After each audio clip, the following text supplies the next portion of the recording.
농촌경제연구원 이상현 부연구위원님 말씀을 듣도록 하겠습니다. 이상현입니다. 좀 전에 이제 이양 교수님께서 사실 많은 이야기를 해 주셔서 상당 부분 또 중첩되는 내용도 있을 것 같고요. 또 다른 또 내용도 있는 것 같습니다. 저는 이제 아까 전에 이제 트럼프 정책에 대해서 이미 많은 말씀을 해주셨기 때문에 보호주의와 배경에 대해서 좀 더 집중해서 말씀드리고 농업 쪽에 좀 국한해서 전망을 좀 해보고자 합니다. 먼저 그 보호무역주의에 대해서 좀 말씀드리도록 하겠습니다. 사실 보호무역주의가 이제 많이 이제 어느 진상에서 나오고 있는데 지난 50년간 사실 이제 국제무역 질서는 그 이제 신자유주의에 기초해서 수립되어 왔고, 그래서 신자유주의 하에서 관세를 철폐하고 국경 장벽을 낮추는데 이제 많은 국가들이 노력해 왔습니다. 그리고 이제 거기에 더불어서 이제 규제 철폐 노력도 이제 있어 왔고, 거기에 따라서 이제 보시다시피 이제 관세율이 하락하고 거기에 따라 또 이제 교육 규모는 계속 성장해 왔습니다. 특히나 이제 1948년에 이제 카트 발효, 그리고 95년에 WTO 창설 이후에 이 신자유주의는 계속 가속화되었고요. 뭐 APEC의 무역 자유화 활동이나 그밖에 뭐 다들 잘 아시겠지만 지역 무역 협정 FTA를 불리는 이 FTA가 이제 급격히 늘어나기도 했습니다. 그리고 이제 최근에 들어서는 그 메가 FTA로 불리는 복수국 간 이제 협정이 활발히 논의되기도 했었는데요. 그 배경에 사실 여러 가지 이유가 있습니다. 뭐 외교 안보적인 이유도 있고요. 근데 그 중에 하나가 이제 TPP 협상의 부진이 사실 메가 FTA가 등장하게 된 큰 원인 중 하나였습니다. 근데 이 DD 협상이 부진했던 이유는 사실 예전에 비해서 이제 중국, 인도, 브라질 이 개도국들의 경제 성장이 되면서 이 WTO 안에서 이 개도국의 그 목소리가 이제 힘이 커지게 되었기 때문에 이 개도국하고 선진국 간의 의견 대립이 이제 심해지게 됐습니다. 작년 12월에 2016년 12월만 봐도 이제 중국과 미국이 서로 상호 제소를 했었는데요. 그 중에 이제 시장 경제주의에 관해서 그 중국이 미국을 제소를 했습니다. 중국이 시장 경제주의를 미국이 인정하지 않자 중국이 이제 제소를 했는데, 또 한편으로는 미국이 쌀밀, 옥수수, TRQ 수입 제한에 관해서 그 중국 내 TRQ 그 규정과 제도 운영에 관해서 그 WTO에 제소를 했습니다. 근데 보시다시피 이 시장 경제주의는 대부분 이제 제조업에 관한 거고요. 쌀밀, 옥수수는 당연히 이제 농업에 관한 겁니다. 이제 제조업은 그 미국과 중국 사이에서 보면 그 미국이 비교 열위에 있는 산업이고요. 중국이 비교 우위에 있는 산업입니다. 그리고 이제 농업은 상대적으로 미국이 비교 우위에 있는 산업이고요. 중국이 비교 열위에 있는 산업입니다. 그러니까 이처럼 이렇게 그 국가들의 그 본인 그 자국 내 열의 산업을 보호하기 위해서 이제 많은 이제 그 제소도 하게 되고 그런 조치들이 늘어나게 됐는데요.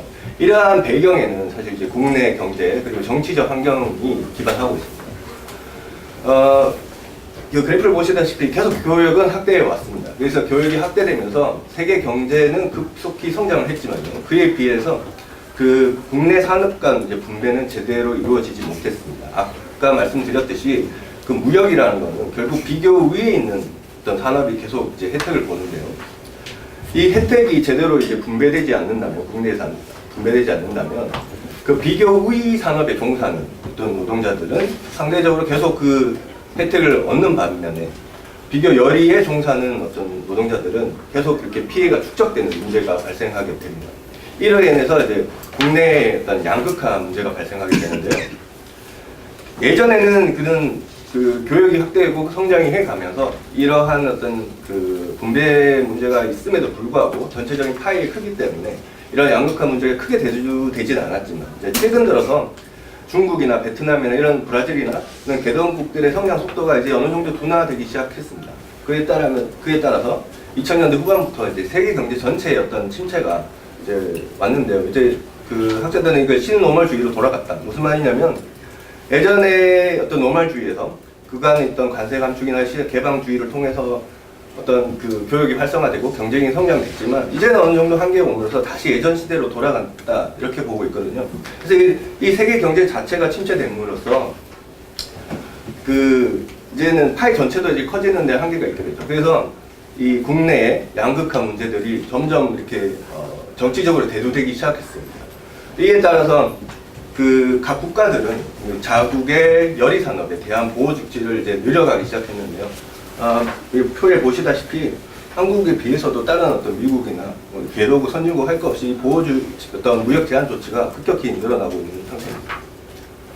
그래서 앞서도 말씀드렸지만 이제 세계 경제는 이제 저성장, 저금리, 높은 실업률 그런 높은 규제로 이제 대표되는 신노멀 시기에 이제 접어들었는데요. 이에 따라서 사회적 불만도 이제 계속 높아지고 있습니다.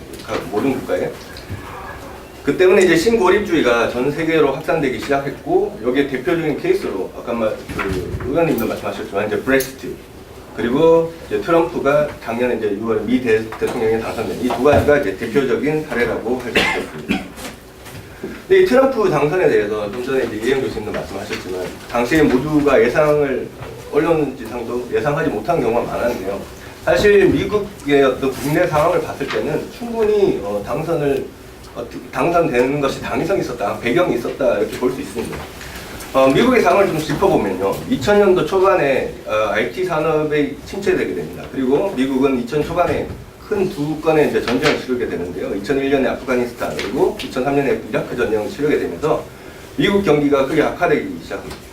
그래서 이러한 경기를 부양시키기 위해서 미국 정부는 저금리 정책을 펼치게 됐고요.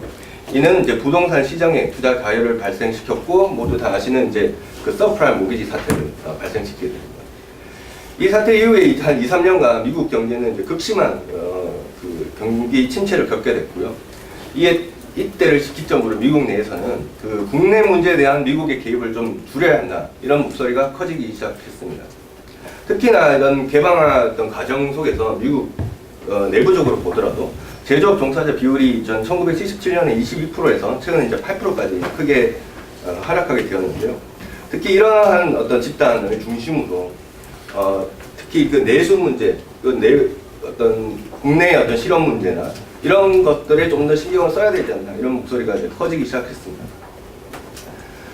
이러한 어떤 그 배경 속에서 제가 뒤에 좀 말씀드리겠지만, 사실은 그 트럼프 대통령, 즉 그 러스트 배틀 지역을 강조하는 그쪽의 지지를 받는 트럼프 대통령이 충분히 이제 당선될 수 있는 어떤 배경 자체는 있었고요. 이러한 어떤 목소리에 힘입어서 당선이 되었기 때문에 트럼프 대통령의 어떤 공약 자체는 좀 전에 이제 이영 교수님도 말씀하셨지만 되게 친비즈니스적인, 그리고 친제조업적인 어떤 정책들이 많이 들어가 있습니다. 몇 가지만 말씀드리면, 이제 거시 분야에서는 어떤 경기 향상, 일자리 창출을, 트럼프 대통령의 첫 번째 공약 중에 하나는 일자리 창출이고요. 이 일자리 창출을 위해서는 경제 성장을, 미국의 어떤 그 경기를 부양시켜야 된다. 그리고 이를 위해서는 이제 재정 정책을 확대하겠다라는 이제 이러한 정책을 필 것으로 예상이 되고요. 또 하나는 이제 기업의 활동을 용이하게 위해서 법인세의 대폭 인하가 이제 예상됩니다. 네, 통상 분야에 대해서는 아까 또 나왔지만 메가 FTA보다는 양자 FTA를 추진할 것으로 예상되는데요. 그 이유는 메가 FTA 안에서는 사실 어떤 한 특정 국가의 이해관계를 정확하게 반영하기 어렵습니다. 협정 안에 여러 복수 국가가 존재하기 때문에요. 그래서 보다 실리적인 어떤 협상을 할 수 있는 양자 간 FTA를 이제 보다 좀 적극적으로 취재할 것으로 예상이 됩니다.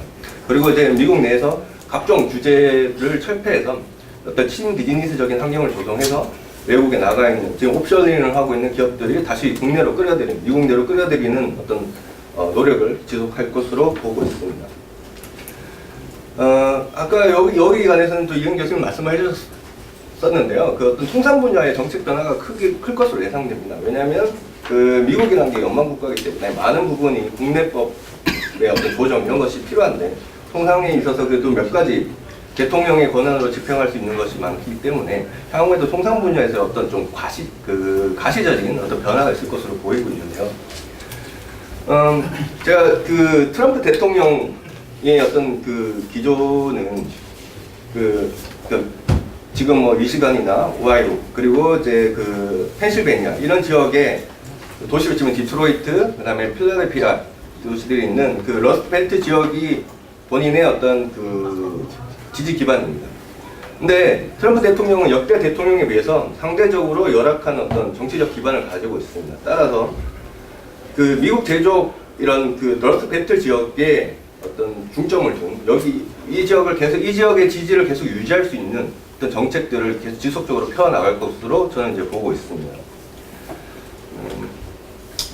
그리고 이제 그 농업 분야는 상대적으로 지금 현재 미 정부에서는 관심을 두고 있지 않습니다. 내부적으로 지금 백악관 내에서나 아니면 어떤 뭐 USDA나 어떤 새로운 정책이나 뭐 지시 사항이 현재는 없고요. 또 유세 기간 동안에 트럼프 캠프에서 발표한 이제 15대 분야에서도 농업 농촌은 빠져 있는 상태입니다. 그래서 이제 저희가 예측하고 있기로는 큰 변화는 없을 거다.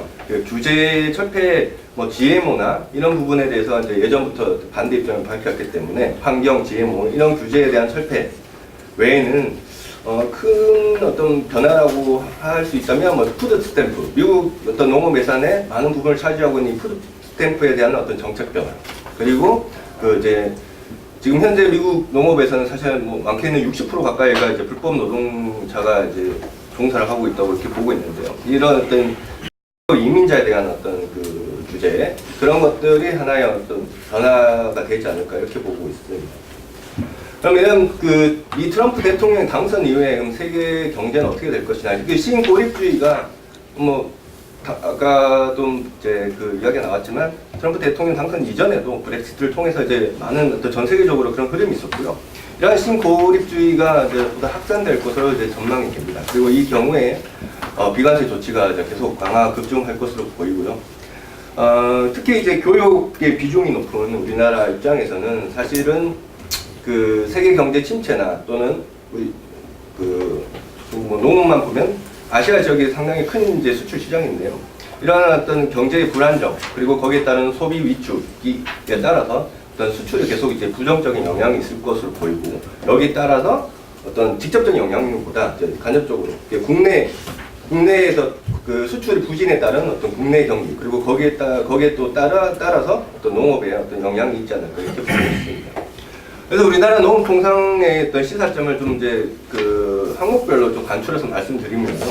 우선 우리나라 농업 부분과 관련이 높을 것으로 예상되는 이슈는 이제 대중통상정책, TPP, 그리고 한미 FTA, 보호무역주의 강화, 환율, 불법 이민자 추방 이러한 정책들로 이렇게 뽑아봤습니다. 근데 모든 가능성을 이제 고려해서 뽑은 거고요. 이러한 것들이 지금 크게 어떤 크리틱하게 작용할 것이다 이렇게는 저는 이제 보고 있지 않습니다. 먼저 이제 대중통상 정책을 보면 미국이 이제 중국을 상대로 어떤 보율 관세나 반덤핑 관세 이런 것들을 이제 증가시켰을 때는 사실 중국 경제가 먼저 침체를 받게 됐고요. 앞서 말씀드렸듯이 간접적으로 우리나라 수출이 감소하기에 따라서 이제 영향을 받을 것으로 이렇게 보입니다. 그리고 이제 전 세계적으로 어떤 통상 마찰, 통상 분쟁이 심화될 경우에는 교육 비중이 높은 우리나라 경제 침체에 따른 어떤 국산 농식품 소비 감소가 예상됩니다. 뒤에도 말씀드리겠지만 우리나라 농식품은 사실 가격이 높습니다. 수출 시장에서도 그렇고요. 국내 시장에서도 가격이 높은 상품입니다. 그래서 경제 침체가 수출 시장에 일어나도 또는 이제 국내에서 발생을 하더라도 가장 먼저 어떻게 소비에서 타격을 받을 것으로 보이는 것이 이제 국산 농식품으로 이제 예상이 되고 있습니다. 그다음에 이제 TPP와 관련해서는 이미 TPP 탈퇴에 대해서 이제 트럼프 대통령이 지시를 했고요. 근데 이제 현재 이 신행정부가 발표하기로는 TPP 회원국가 양자 FTA를 계속 추진을 하겠다 이렇게 이제 발표를 하고 있습니다. 그런데 TPP의 어떤 당시에 2015년에 타결이 됐던 규범 분야 이 부분 자체는 사실은 미국 입장에서는 계속 유지하는 것이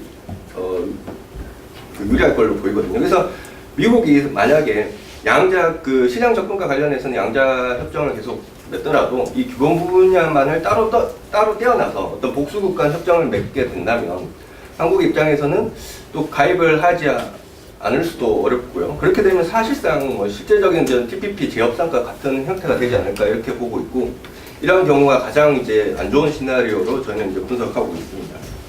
그리고 이제 나프타 재협상이 지금 미국 내에서 가장 이제 뜨겁게 논의되고 있는데요. 이 나프타 재협상을 좀 관심 있게 볼 필요가 있는 것이, 여기서 이렇게 새롭게 이제 생겨나는 규범이나 어떤 미국의 어떤 협상 전략들이 향후에 양자 FTA 재협상에 어떻게 적용될 것이다 이렇게 이제 보고 있습니다. 그래서 이 결과를 좀 관심 있게 보고 어떤 향후에 우리나라의 통상 전략을 이제 마련하는 것이 중요하다고 보고 있습니다.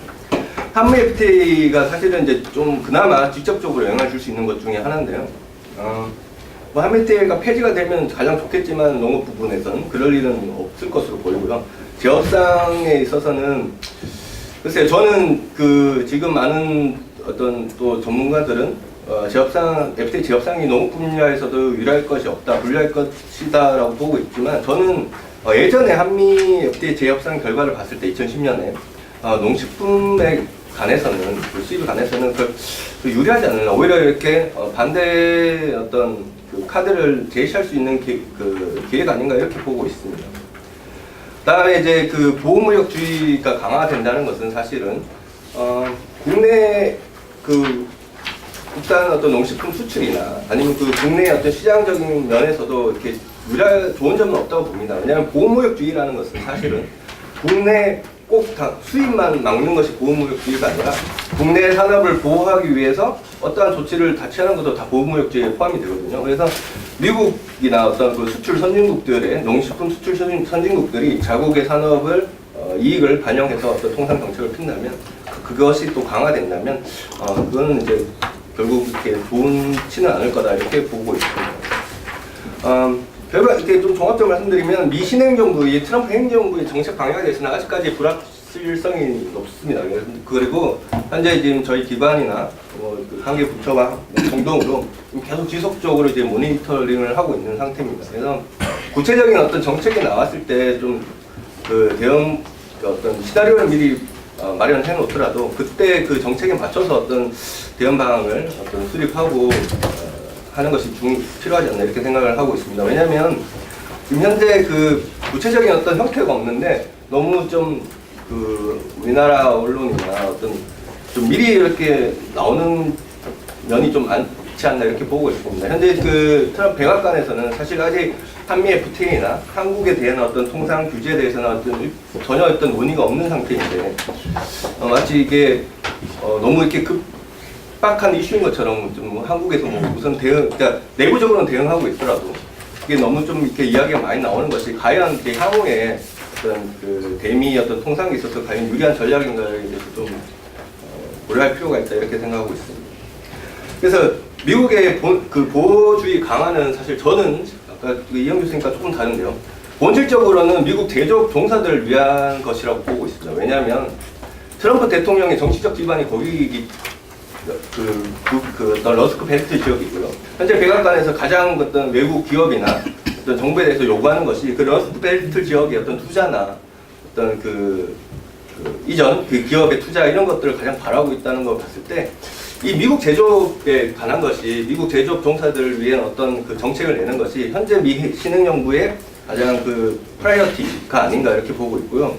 상대적으로 농업 부분은 현재까지 관심이 없는 것 같고요. 특히 뭐 쌀에 대해서도 많은 분들이 우려를 하고 있는데 미국의 쌀은 캘리포니아 지역에서 지금 현재 재배가 되고 있고 미국의 쌀 생산 여건이 좋지 않은 상태입니다. 근데 이러한 것들에 대해서 사실 우리나라에서 미리 어떤 점이 너무 우려스럽다, 뭐 이렇게 뭐가 많이 늘어날 거다 이렇게 하는 점은 좀 좋지 않은 미리 예를 들면 저희가 너무 어떤 점이 미국이 공약할 수 있다는 것을 알려주는 그런 형태가 되는 것 같아서 좀 우려스러운 면이 있습니다.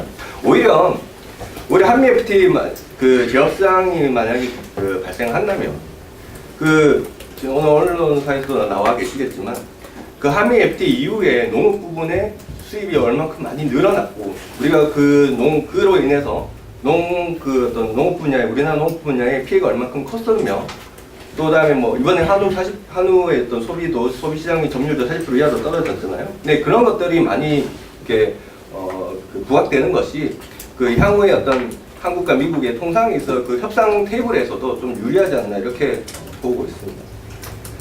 근데 좀 전망을 해보면 그 어떤 신고립주의가 확산되는 것이 사실은 그 농업 부분에 있어서는 그 국가 전체가 아니라 우리나라 농업 부분에 있어서는 사실 좀 좋은 면이 있지 않나. 왜냐하면 TPP와 같은 어떤 그 전면적인 포괄적인 어떤 시장 개방의 어떤 속도가 좀 늦춰졌다. 저는 이렇게 보고 있고요. 따라서 이렇게 좀 시간이 버려졌을 때 뭐 법과 규정의 어떤 보완, 체제 개선 이런 것들을 좀 착실하게 해 나갈 필요가 있습니다. 몇 가지 예를 들면 지금 SPS에 대한 어떤 대응이 우리나라의 어떤 역량이 상당히 좀 부족하다. 그래서 다른 국가들에 비해서 그리고 여기에 대한 보완이 시급하다는 이야기를 사실 몇 년 전부터 해오고 있는데 사실 이런 그런 SPS 검역 같은 경우에는 직접적인 이해관계가 있는 단체나 뭐 이해관계가 있는 사람들이 없습니다. 그러다 보니까 항상 좀 정책적으로 뒤로 미뤄지는 경향이 있는데 이러한 어떤 시간에 저희가 뭐 검역이나 이런 좀 반드시 필요한 부분에 대해서 좀 적극적으로 제도적으로 보완하고 영역 좀 투자를 할 수 있는 그런 기회로 삼았으면 합니다. 네, 이상입니다.